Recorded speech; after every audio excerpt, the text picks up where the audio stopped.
আমার ওনার সঙ্গে সর্বশেষ স্মৃতিটা তো আসলে যেটা ছিল সেটা সত্যি বলতে উনি অসুস্থ হওয়ার পরে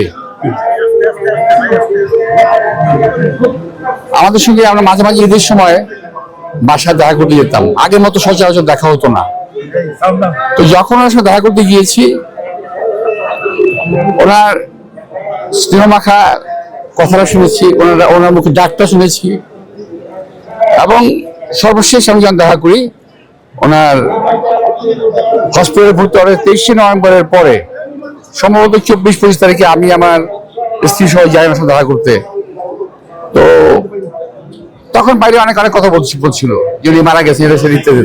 আসলে না, উনি মারা যান নাই। উনি অসুস্থ ছিলেন, হসপিটালে ছিলেন, শ্বাসকষ্ট হচ্ছিল। তো আমি ওনার সাথে দেখা করলাম, তখন আমি সালাম দিলাম দূর থেকে।